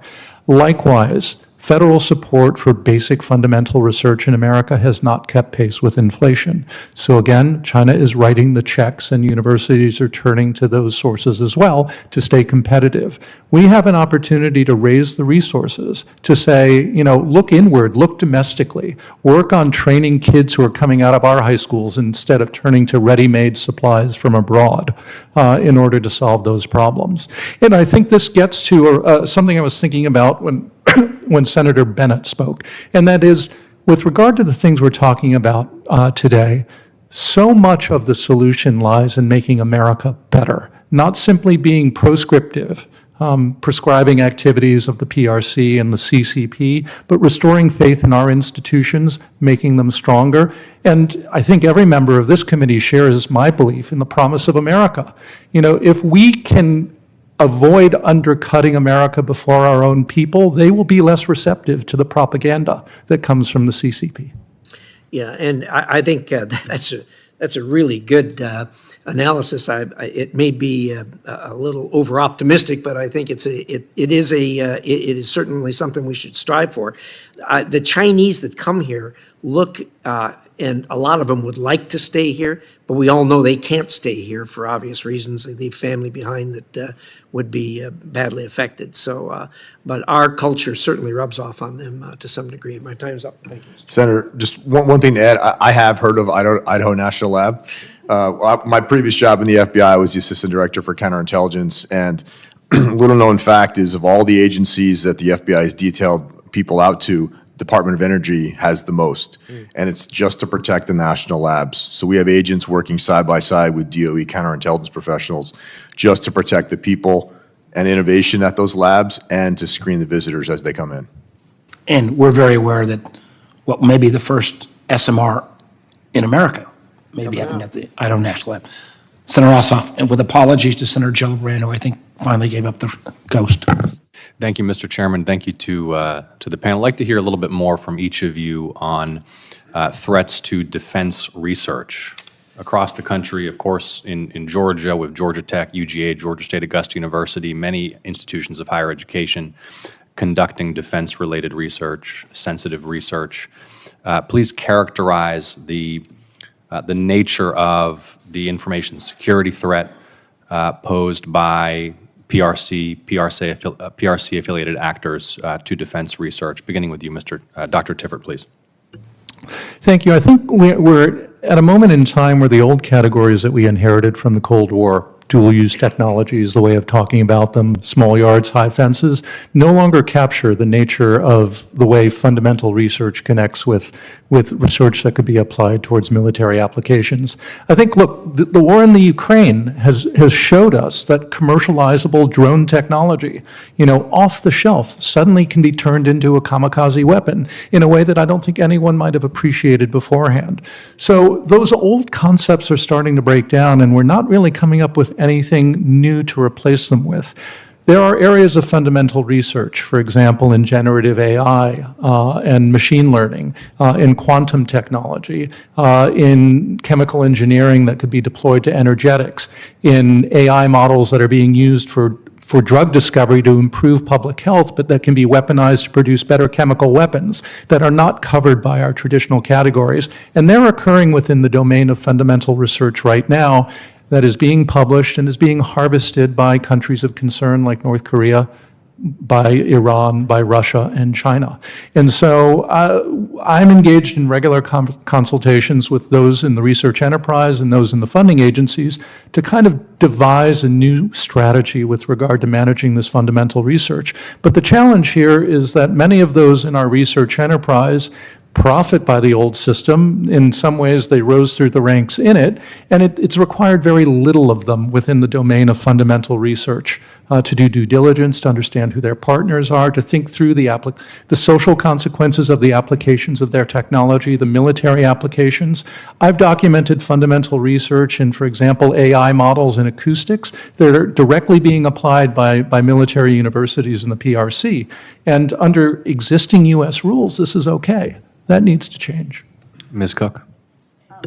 I will say this is pretty much outside my area of expertise, but I think to Dr. Tiffert's last point is that you do see, I think, more efforts to make more awareness about this and to try to give researchers who might be looking into this the tools to understand that. And I think particularly there's a think tank in Australia that actually created a database of the different military universities in China. So if you're looking at something, you could actually, even if you didn't speak Chinese, you could actually look up and see who your partner is. So I think there's that element of how do we create resources so that if someone is more conscientious, even if it's maybe not required as part of the application process, might be actually able to find that information. Mr. Kohler. Senator, I think some of the changes instituted through the CHIPS and Science Act, and NSPM 33, and the NDAA have all been a really good start to try and to force or encourage universities to protect critical research. I think universities have a lot more to do in terms of applying those and having a true, robust research apparatus. And I think the engagement with the U.S. government, with the military and the private sector to help them do that is going to be a good thing in the future. One other concept that and sort of echoes what Dr. Tiffert said, the information at risk is not necessarily strictly military research or classified government secrets. And the example I have given in audiences before is just with brain science. We'll have researchers here in the United States that may be trying to come up with ways for amputees to control artificial limbs using brain science. Well, that information and that technology is being stolen by China, and they're now trying to adapt it so soldiers can launch weapons using their minds. It sounds far-fetched, but that is absolutely how China views it through their strategy of military-civil fusion. Thank you all. Brief question. Back to TikTok. It seems to me there may be an alternative. I think a lot of what we've been talking about today is, do the consumers know what's going on and who may be trying to manipulate them? What about something short of a ban, but a requirement if an app is a foreign-owned or owned in a foreign country, that there be a little tagline when you open the app. This app is owned by a company that's based in Beijing, China, or Frankfurt, Germany. I mean, again, disclosure, it seems to me, is a sort of middle ground here.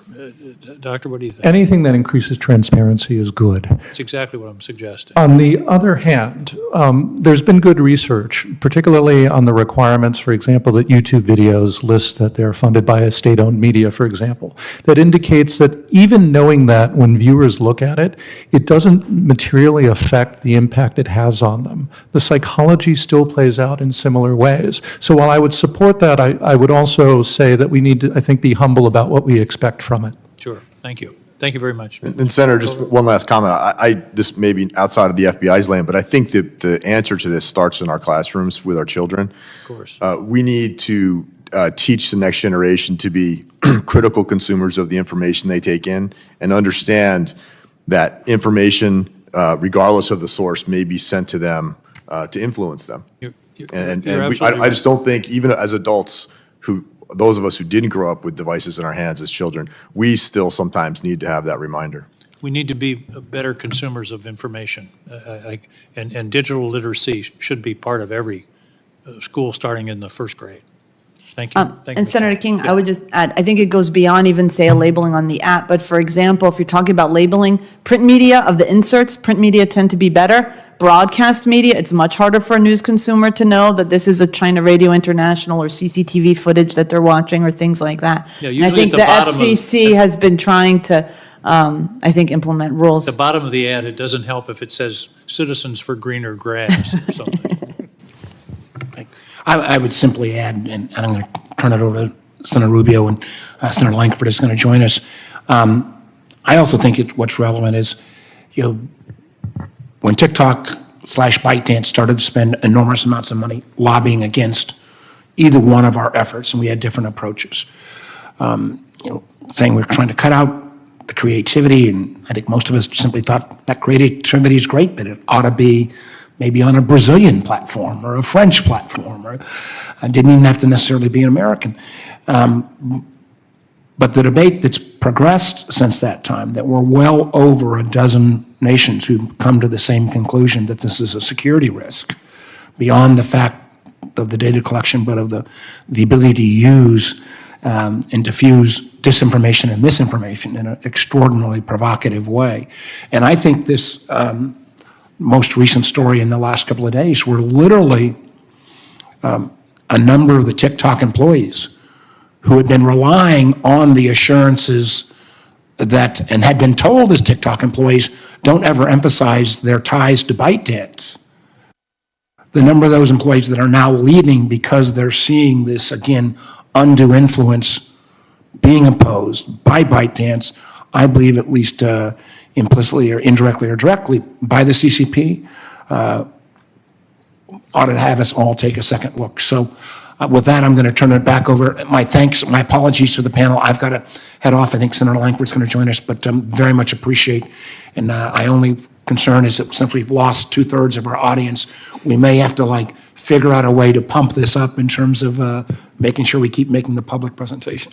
Well, I want to, as I wait for Senator Lang, get here. I think on the TikTok one, first of all, if you turn on TV now, they're extensively advertising, and it's interesting to watch their advertising. It'll tell some great story. The one I saw today somewhere was, some veteran who was homeless or something along these lines, and how it wouldn't have been possible without TikTok. So the PR push is very extensive, but I think one of the challenges, and what I wanted to delve into a little bit is, with TikTok, is explaining to people, it's not that the platform has videos, because all these platforms have videos that we would find unproductive at best, offensive and destructive and so forth at worst and so forth.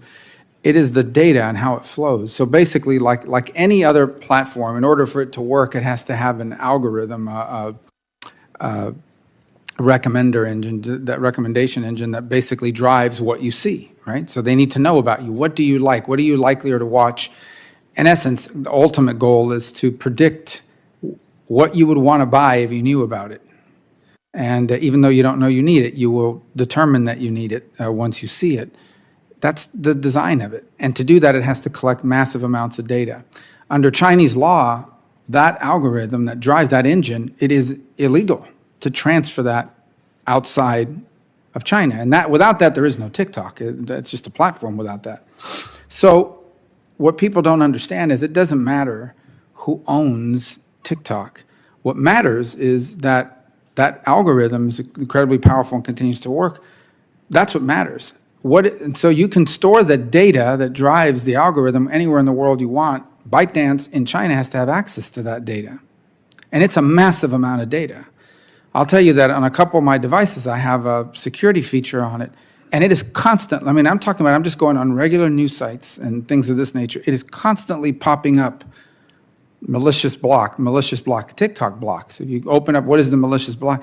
So they're collecting data, not just from users, from all these other places. So my question really, in terms of this malign influence work, how valuable is having that amount of data, not just on the users of TikToks, but others, in the hands of an organism that ultimately, if someone knocks on the door and says, we want that data and we want you to use it a certain way, meaning we need you to tweak the recommender engine in the United States to feature this versus that, how valuable would that be primarily in a moment of impending conflict? So let's say that the Chinese let's use a real world example, this conflict with the Philippines that's going on and is escalating.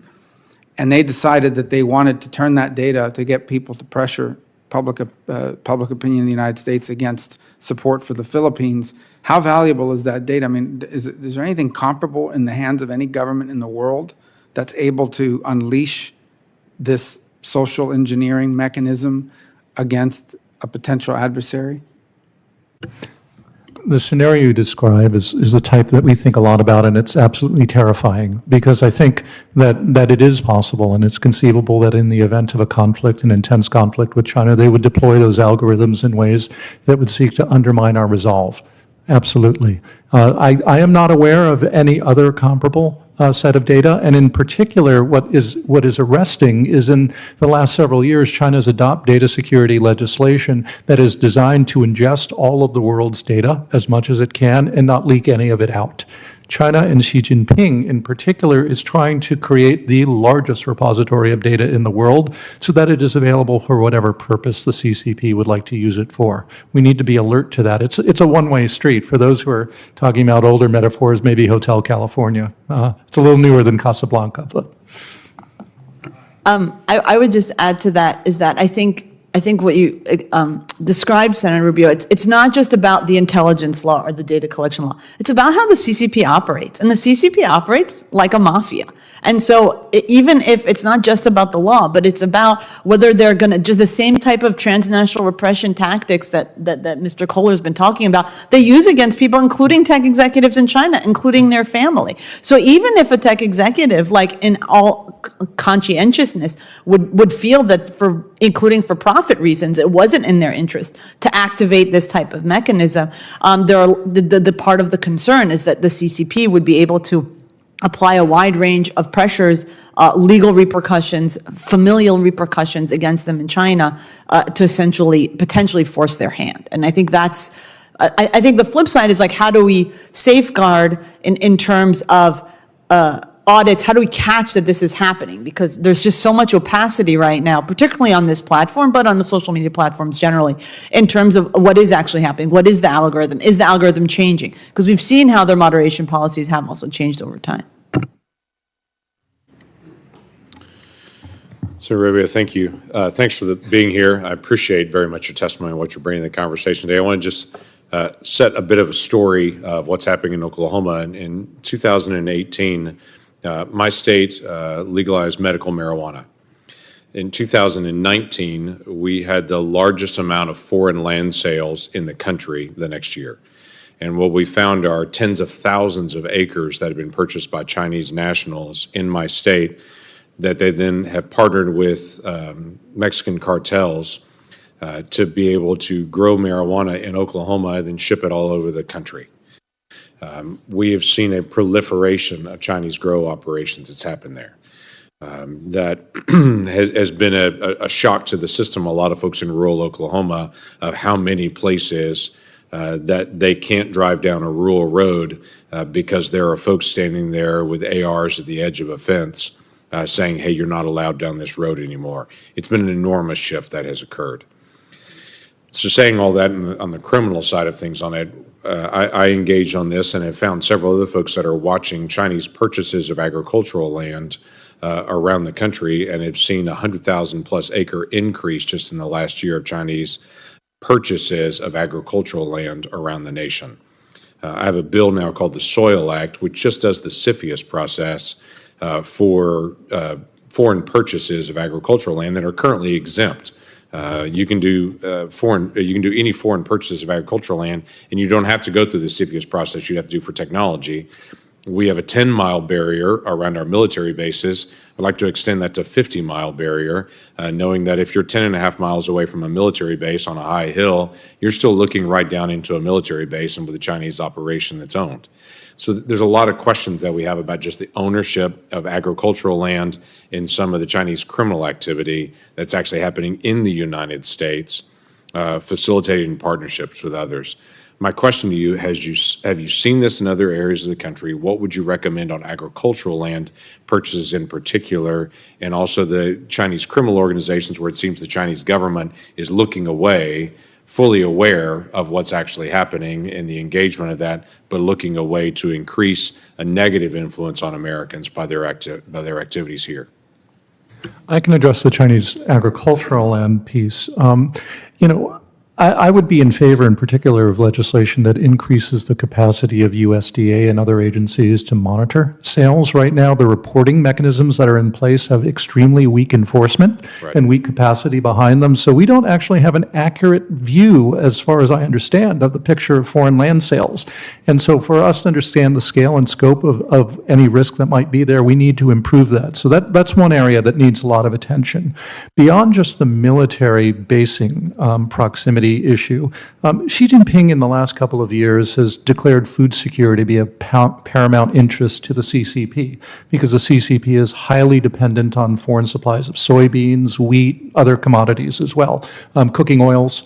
And this is partly reducing their vulnerability to the ability of the U.S. to impose economic sanctions and cut off trade in the event of a conflict. So food security is a top-line agenda item for the party.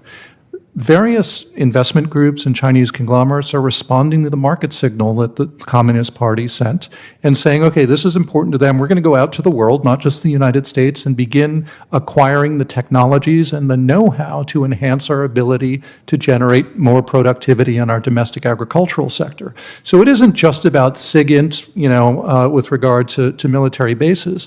It's also about developing farms in the United States that will have access to our seeds, to our cultivars, to our animal husbandry, to our techniques that make American agriculture so incredibly productive, so that they can learn all of that and take it back to China in the same way that they've done with other industries. Anyone else add to that? I was going to say, I'm not familiar with agriculture, but when you speak about organized crime, and when we talk about some of the examples of, let's say, transnational repression in Taiwan, there are close ties, again, in terms of triads or organized crime with links to the CCP. We've seen that in Hong Kong, and years ago, attacks on people like Jimmy Lai that were done by then. And I think more recently, one of these campaigns of disinformation networks that were taken down were also using networks that were run by businesses with organized crime ties in Southeast Asia. So this phenomenon may not only be limited to the agriculture sector. Mr. Chairman, could I ask one more quick question on it? It's about the sister cities, and I know you've talked about this a little bit as well, but this seems to be an active thing for the Chinese to now pursue cities. What are the real risks to communities if a city says, you know what, China's a growing economy, there's business there, we're engaging with Chinese business individuals? What is the threat to a community in one of these sister cities relationships, and who are the Chinese sending to the United States in that sister city relationship? So there are a couple of threats. Number one, it undercuts American national foreign policy. A lot of these sister city agreements, the Chinese would like to assert claims and assertions about what U.S. policy is or isn't with regard to Taiwan, perhaps other places beyond that too. That's the prerogative of the federal government, first of all. So we shouldn't be dividing America internally that way. But most importantly, there are members of the multi-ethnic Chinese diaspora who live in these cities, who are from Taiwan, who are from Tibet, who are from Xinjiang, who are from a vast array of places.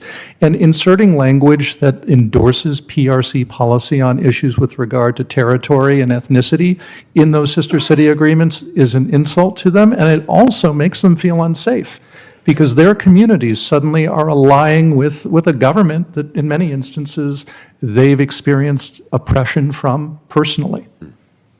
I would just add to that about the leverage points. I think even if there is a sister city agreement, one is to look at the fine print. And this goes to also some of the Confucius Institute agreements. Like part of it is just knowing what to, at that negotiation stage, what to say no to. But two, to realize at some point, there may be a member of one of these communities who comes before the town council or the city council and asks for a resolution for the Dalai Lama's birthday or to support something else or to talk about how, and you're going to get a call from your sister city partner asking you to not support that resolution or the sister city relationship could be endangered. So I think that would be also being ready for that, being at the beginning to say, even if you pursue a sister city relationship, to say, we want you to understand that we have members in our community and we care about these causes, and we will continue to speak out. If you can do that at the beginning, it's less likely they'll even try later on. Thank you. One last question, Mr. Cole, I wanted to ask you is, I know the answer, but I wanted people to hear it.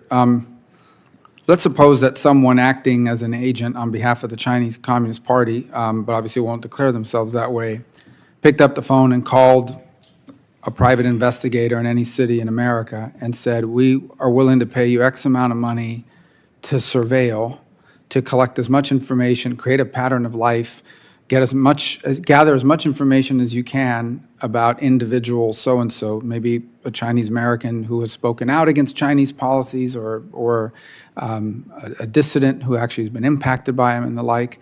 That private investigator, if they don't know who the person calling on the other line is and just think it's an interested local party or what have you, would not be violating any federal laws. There's no federal, but yet sounds like an enormous loophole that can be exploited to hire people here to at least create the portfolio for harassment. Senator, you're right. The Section 951 only outlaws aiding a foreign power if it's an illegal act. So that example would be a traditional commercial transaction. So a private investigator would be free to conduct surveillance on behalf of any foreign power that called them. Okay. Thank you. Anything else? All right. Thank you for coming in today. I hope this was informative, and I'm glad we did it in an open setting like this. And again, thank you for your time. With that, the meeting's adjourned.